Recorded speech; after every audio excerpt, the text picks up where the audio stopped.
Hello, everyone, and welcome to the Ministry Matters podcast. My name is Rohan, and along with my wife Jill, we serve as the lead pastors of a 3 small location multi-site church, C3 Camden, Picton and Thirroul in southwestern Sydney and the Illawarra.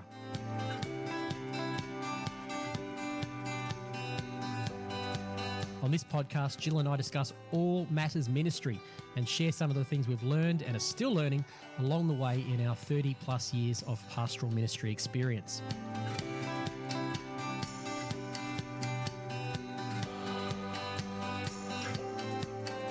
It's our particular hope that this podcast will be of help to small church pastors and their teams and encourage you to continue to minister effectively to the wonderful people that God has entrusted into your care.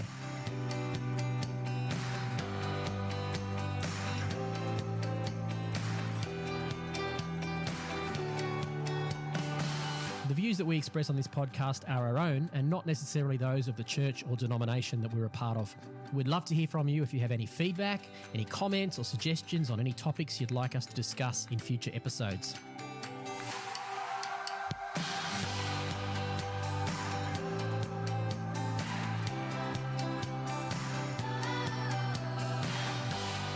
To find out more about us or our church, check out the show notes for links to all the relevant socials and websites. So without any further ado, let's get into today's conversation.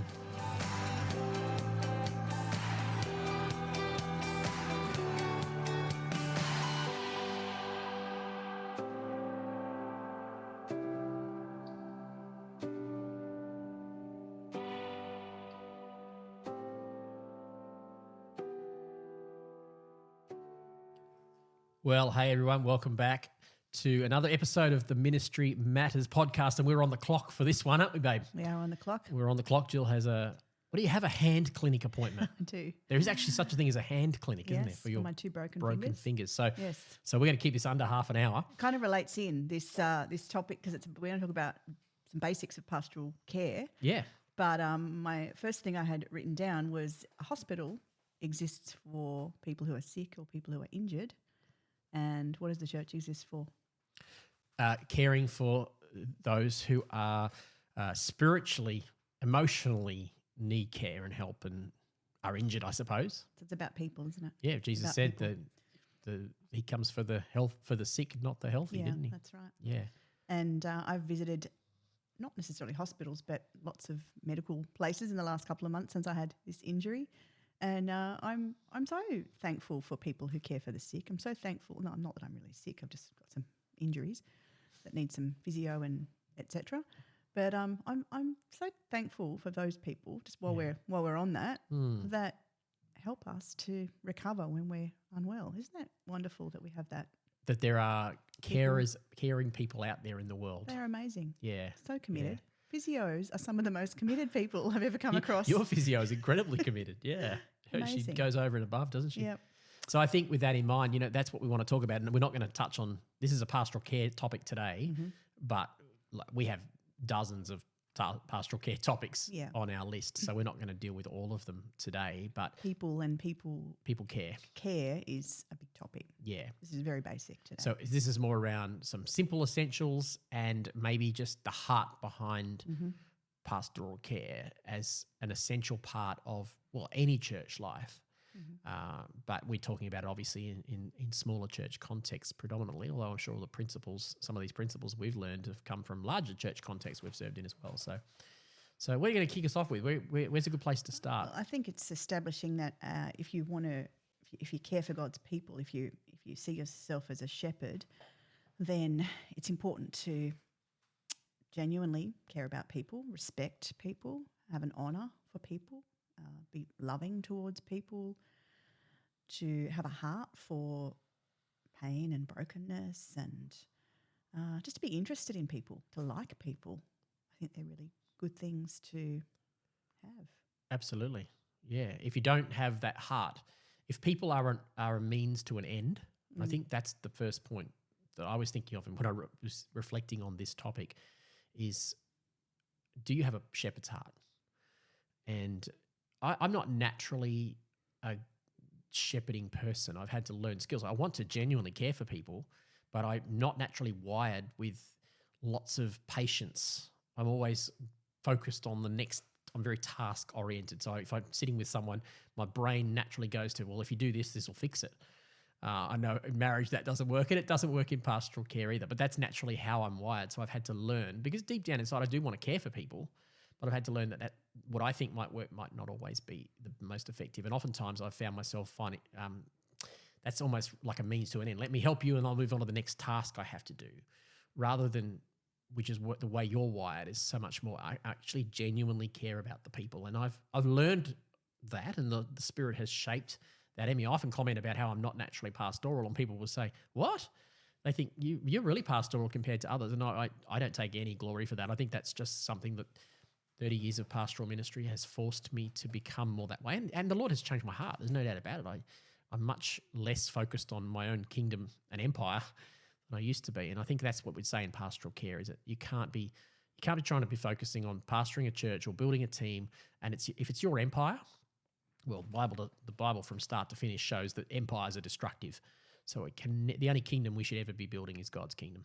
Absolutely. And it's true. We will have different ways of reflecting this. We've got different temperaments, different personalities. Not everyone's going to think, I'm overly pastoral or sensitive person. That's okay. It's more about the heart.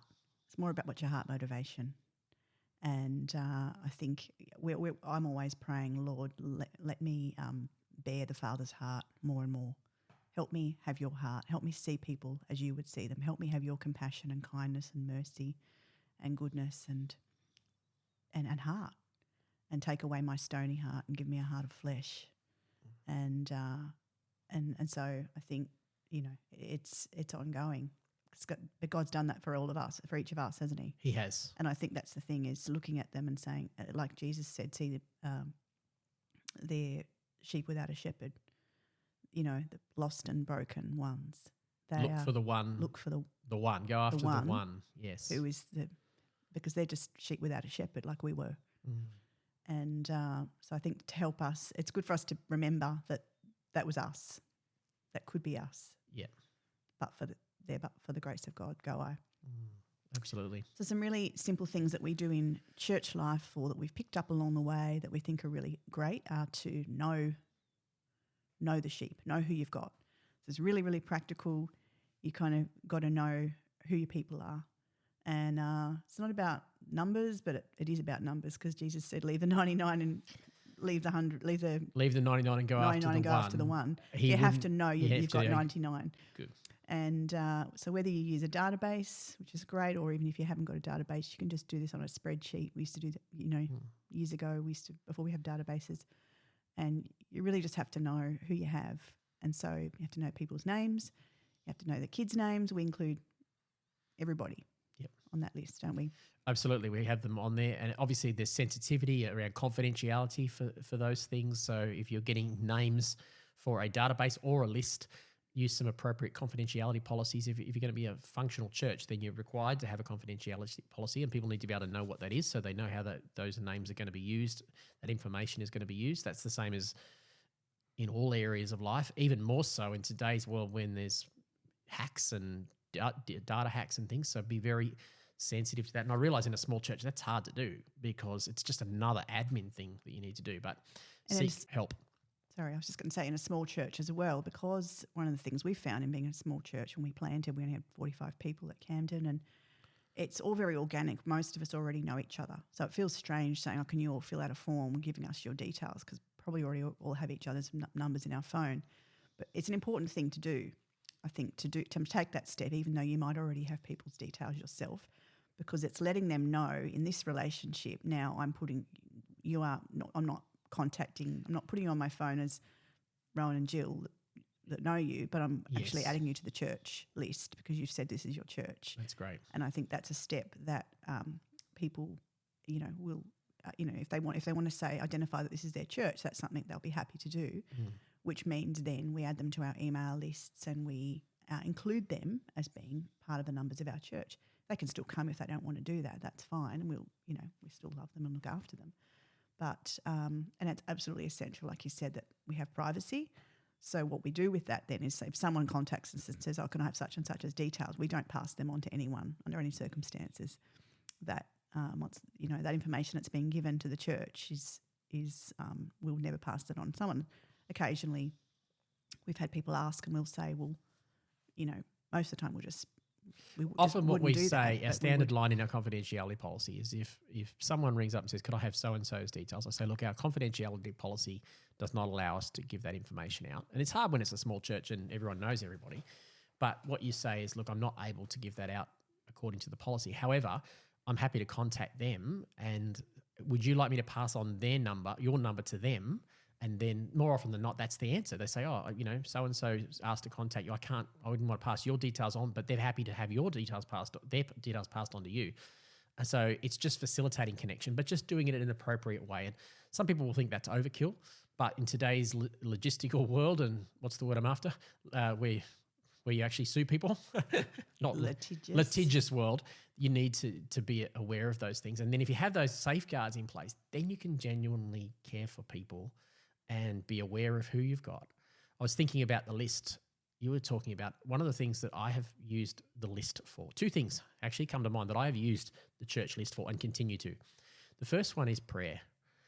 I need to see it, the way I'm wired, I need to see a list of names in front of me. So I'll often pray my way through our church full contact list, our full church list, or FCL we call it, so that I don't miss anybody. Because sometimes I'll miss, or I'll not think of things, or I'll hear something on a Sunday. So I'll use that as a prayer list and just run my eyes over it, and it'll spark me to pray for certain people. So that's the first thing. Second thing is I'll often use it when I'm trying to find someone, I need to see someone fill a team or a role. Who could we get? I'll often say that to our team. I said that to, I think it said that to Amanda this week. Let's just go through and have a look and go, let's see if we can find somebody who we can ask. So there's some things, by having a list of names in front of you, can be helpful. Yeah, it's great. The other thing, during lockdown, obviously we weren't seeing each other face to face for a long time here in, we're in Sydney, the suburbs of Sydney in the Illawarra. We were locked down for a long time, and so we just went through the list and texted or called people, didn't we? Yep. And touch base with them to check in whether they were okay. And we don't always do that, because generally our way of chatting with people and catching up would be at church and face-to-face. Yep. Or through their serving teams or through their connect groups, etc. But when all that wasn't happening during lockdown, we just went back to the list and went, let's just check in on people. And that was a really great thing to do. It's very personal. It might sound clinical, but it's not. It's personal. I think that's the thing, is that the structure, Jesus said the Sabbath was made for man, not man for the Sabbath. So the structure is there to serve the kingdom. When the structure becomes the purpose, we miss something. But if it's there as a safety net, but our pastoral heart is we care for people. We're going to use every tool at our disposal. I know my brain I don't remember everybody. I just can't possibly remember every situation. So I need something written in front of me. It doesn't detract from my care. It actually enhances my ability to care for people, or to really genuinely show that concern. And if we haven't seen someone for a while, we would follow up and see how they're going. Yep. Send them a message. Maybe if they're part of a team, we might ask that team, say if they're part of the worship team, we might say to the worship team leader, hey, you know what's going on with such and such, haven't seen them for a while. If they don't know, we might go, well, would you mind touching base with them, let us know how you go? Because we care whether we care if people aren't around. Yeah. And we're not tracking them because we're being controlling. Not because we want bums on a seat. It's genuine care for people. And I think that to me is, I still think about Jesus saying, do unto others as you would have them do unto you. I kind of feel like if this is a family, and if I just didn't turn up to family stuff for a period of time, I would hope that someone would notice I was missing and be interested in me enough to reach out. I love your heart. You would hope, but that's it in a nutshell. It's a family. And we've often had people say, "Oh no, I don't want to hassle people. They'll think I'm hassling them if I follow them up. If I reach out, they'll think, this is too much. This is too intense."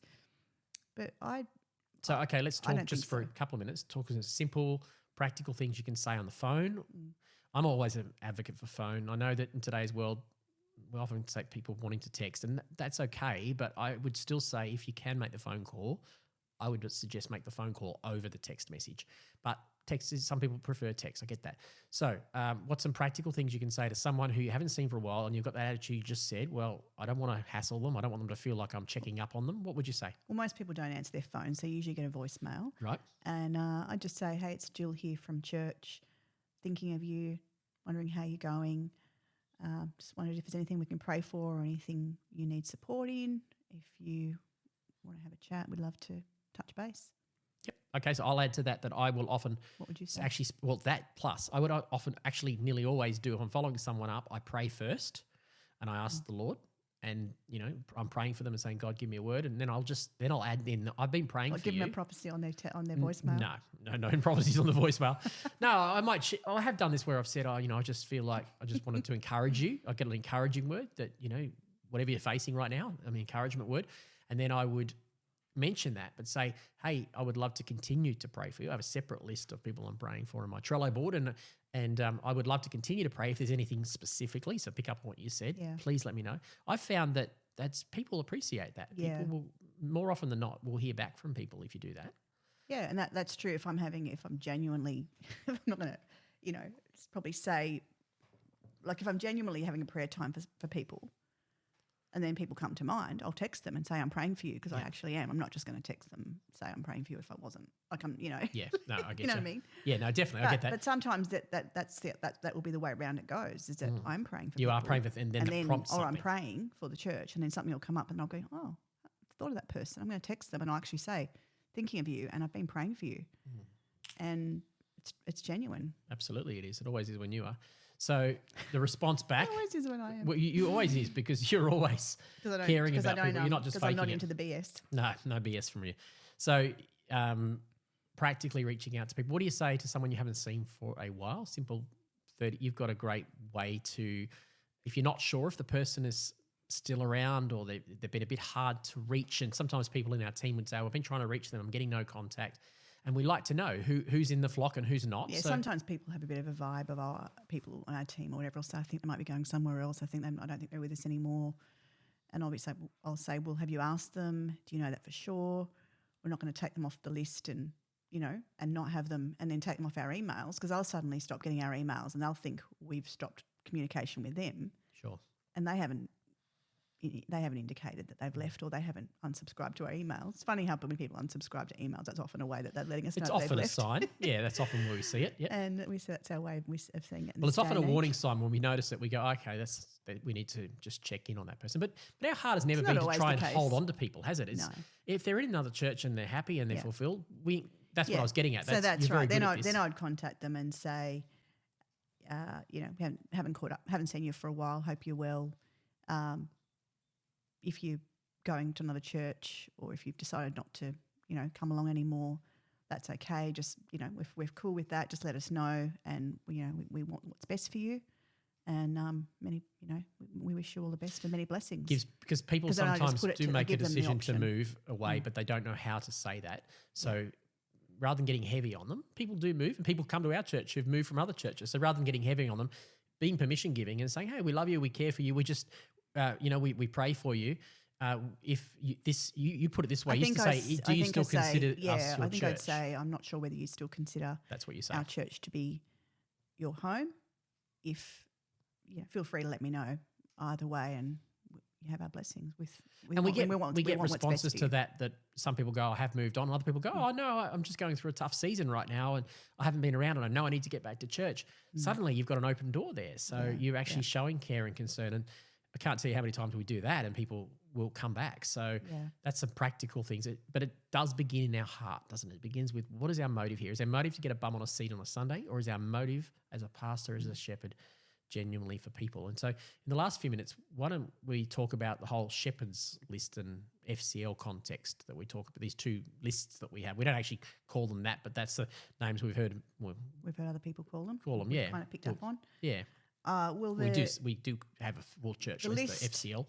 Yeah, I mean, it's not really an actual list that exists. It's more a way of thinking about how we would manage and how we want our team to report back to us on any crises or major things that people have going on in their lives, so that we would be aware of that.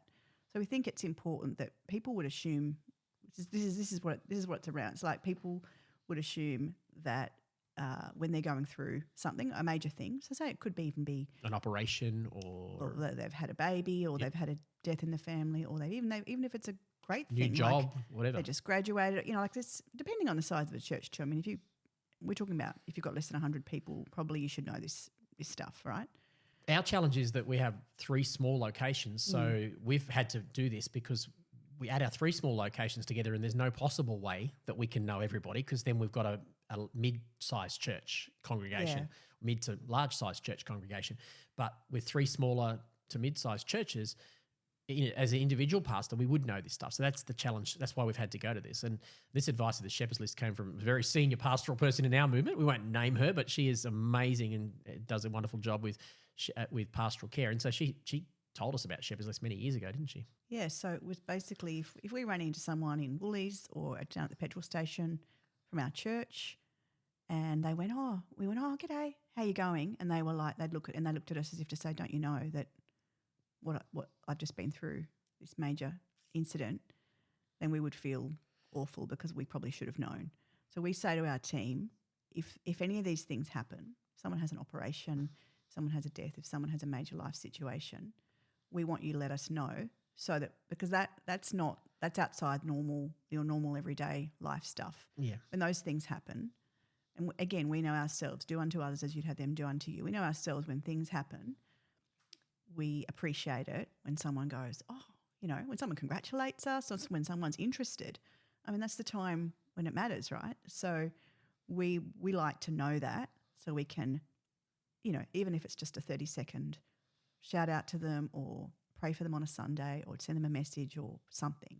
Or see them goes a long way. See them in the supermarket. See them in have the that supermarket and be able to say, how you going? Yeah.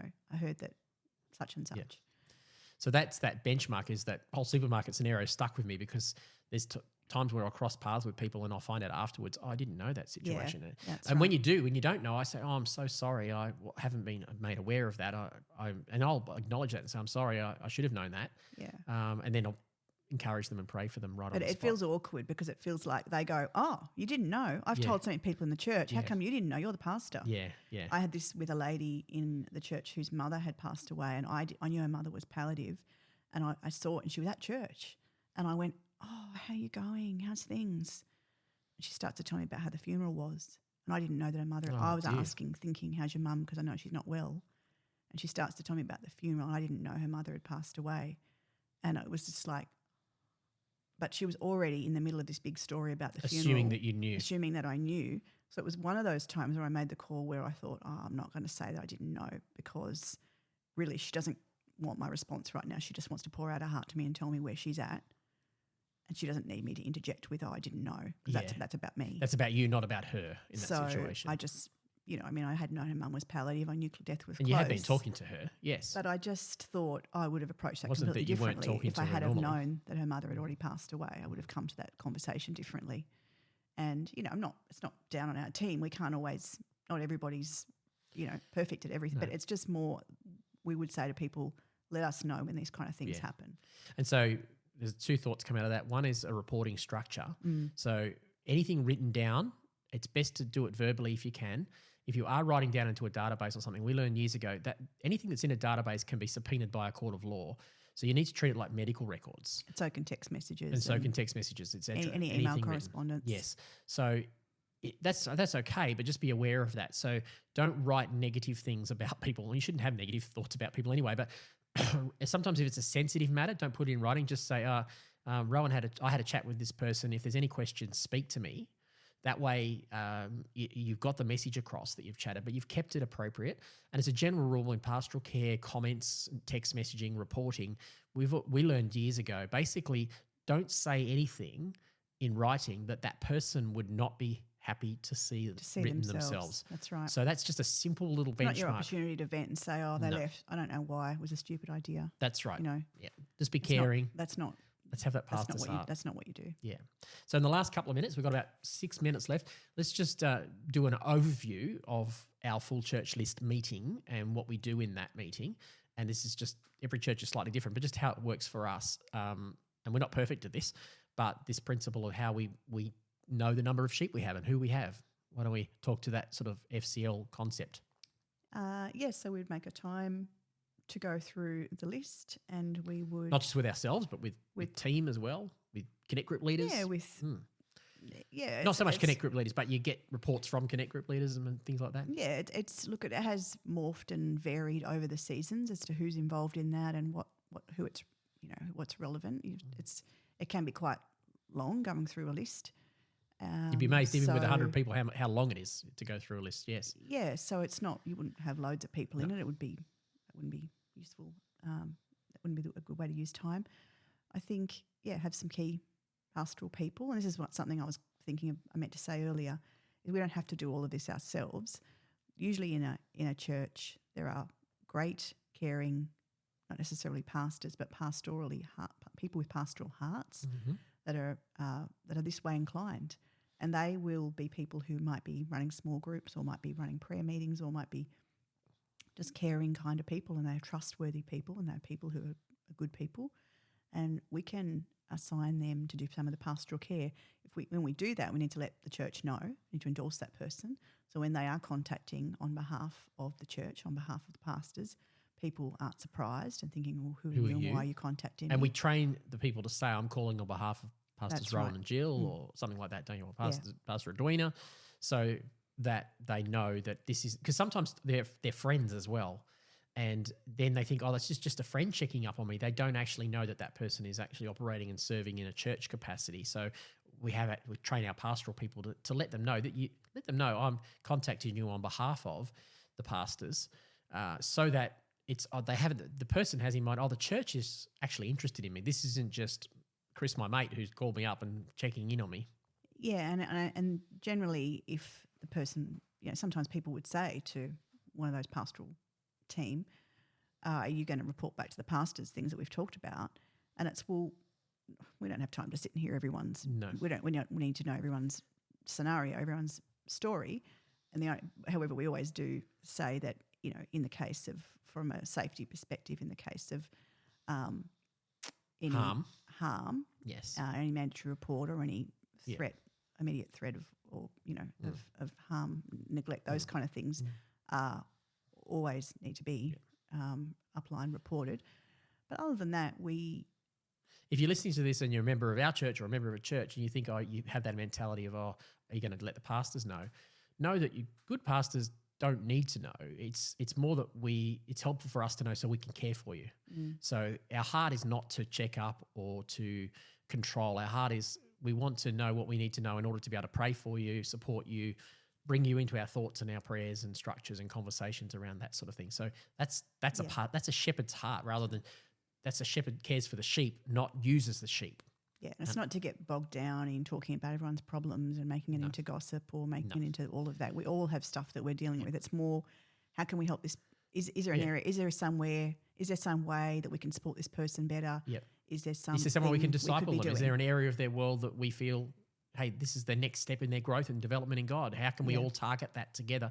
Obviously, we're not controlling the person, but we want to speak life over them. And maybe this person could become a small group leader, and that's the next step for them. Well, we're all on the same page. Let's at least have that conversation. So you haven't got someone running off trying to make them into a small group leader and someone trying to get them to join the worship team and the kids ministry and all that. We all know common direction. So with our FCL meeting, we do have different categories. We have people who are on a new people's list, and they'll sit on that new people's list. They don't just join the church the first day we come. We want to see consistency there. And the reason we've done that is not because we're checking up on the person. It's actually, if you join them to the church too early, they get lost. We find they get lost in the whole church list. And new people or people who are returning to church, they need a higher degree of care for a while. So we leave them on that new people's list, or the reconnecting. We have a category called reconnecting list, and we leave them there for longer than probably other churches do. But that's because we want to make sure that intentionally we help them reconnect. So that's the reconnection list. We'll look at who we've got and where they're at. Are they occasionally attending? How can we help them to maybe be more involved in church life and volunteer and serve and all those things that are good for them? And then we look at people who potentially we haven't seen for a while, and we'll actually draw up a list and say, this is a pastoral care list. And we learned this from Kathy Gray years ago, taught me how to do a list of names and said, just contact these people and ring them up. And and say, how are you doing? And just connect with them.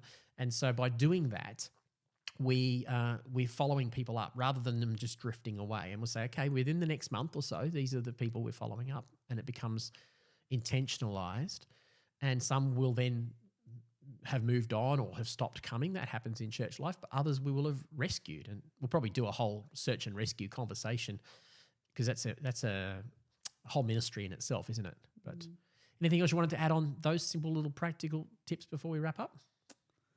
I think just when people have made the decision to leave, we don't make that difficult for them. We bless them, we release them, we smile, we say the door's always open. We're happy. If we bump into you in the shops, we'll smile and shake your hand. Absolutely. There's no bad feelings. Good call. We want to be releasing. It's really an unpleasant thing for someone to leave a church and feel like they were judged on the way out, or they were criticised, or they were perceived as being in the wrong because it was never the right thing to leave that church.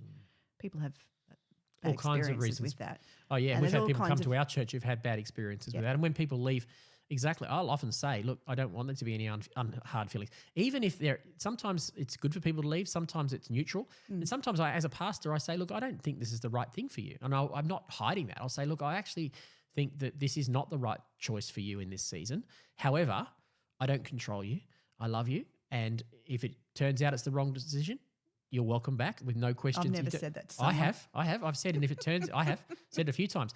If it turns out you feel it's the wrong decision, I'm not going to be down on you. You'll always be welcome back. And in the meantime, even when we never see you again, I want to be able to, see you in the shop, not feel like you have to cross the road if you see me coming, change the aisles in the supermarket. I've had people who've left and I felt it was the wrong reason, and I've still played golf with them afterwards. So, I think that's totally okay to have that kind of heart. I've thought that, but I don't necessarily think it's helpful. Wouldn't have thought there'd be many times where that would be helpful for them to hear that, or whether they can cope with hearing that. It's only yes. I probably should Most clarify. Most people can't cope with being told that. It's a very small minority. I reckon out of the conversations that I have, it's probably less than 10% of people in that genuine category where I'll actually my shepherd's heart says, I actually think this is not the right thing for you. I think more often than not, pastors say that, and it's more about them.